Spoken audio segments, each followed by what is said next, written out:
హల్లెలూయా. దేవుని నామమునకి మహిమ కలుగును గాక. ప్రభువైన యేసుక్రీస్తు నామములో మీ అందరికీ నేను శుభాలు తెలియజేస్తున్నాను. ఈరోజు దేవుని యొక్క ప్రవచనం అంటే దేవుని యొక్క వాక్కు, దేవుని యొక్క మాట, దేవుని యొక్క వాగ్దానం. చూడండి, యెషయా గ్రంథము 30వ అధ్యాయము 19వ వచనము ఈ విధంగా తెలియజేస్తుంది. సియోనులో, యెరూషలేములోనే ఒక జనము కాపురం ఉండును. జనమా, నీవిక నేమాత్రము కన్నీళ్లు విడువవు. ఆయన నీ మొర విని నిశ్చయముగా నిన్ను కరుణించును.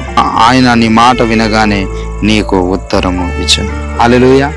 బైబిల్ తెలియజేస్తుంది, నీవిక ఏమాత్రము కన్నీళ్లు విడువవు. ఆయన నీ మొర వినగానే నీకు ఉత్తరం ఇవ్వబోతున్నాడు.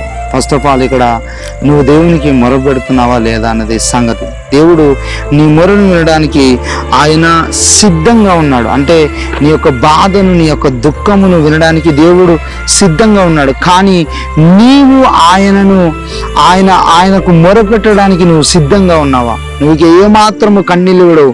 ఇన్ని రోజులు నీకు తెలిసిన వాళ్ళ ఎదుటను, నీ బంధువుల ఎదుటను, నీ భార్య ఎదుటను, నీ భర్త ఎదుటను నువ్వు ఏడ్చావేమో. కానీ నువ్వు దేవుని ఎదుట గనక నువ్వు ఏడిస్తే దేవుడు నీకు ఉత్తరం ఇస్తాడు. ఒకవేళ ఇన్ని రోజులు నువ్వు అనేక మంది ముందు నీ యొక్క కన్నీటిని కార్చి నీ యొక్క కన్నీటిని వ్యర్థం చేసుకున్నాను. నేను ఎప్పుడు ప్రతిసారి చెప్తానండి, నువ్వు ఏడవలసిన వ్యక్తుల దగ్గర నువ్వు ఏడిస్తే నీకు ఖచ్చితంగా సమాధానం వస్తుంది. దేవుడు సెలవిస్తున్నాడు, నువ్వు ఏడవలసిన వ్యక్తి ఎవరో తెలుసా అండి? మీరు దేవుని యొద్ద ఏడవాలి. ఎందుకంటే ఆయన నీ కన్నీటిని తుడుచువాడు, ఆయన నిజమైన వాడు, ఆయన నమ్మకస్తుడు, ఆయన ఖచ్చితంగా నేను నీ సమస్య నుంచి బయటకు తీసుకురాగల సమర్థుడు. ఆయనకు శక్తి ఉంది, ఆయనకు బలం ఉంది. కాబట్టి నీవిక ఏమాత్రము కన్నీళ్లు విడవని దేవుడు వాగ్దానం చేస్తున్నాడు. God bless you. దేవుడు దీవించిన ఈ యొక్క ప్రవచన వాక్కుని ప్రభు ఈరోజు మీ యొక్క హృదయంలో దీన్ని స్థిరపరిచి నెరవేర్చింది. Praise the lord.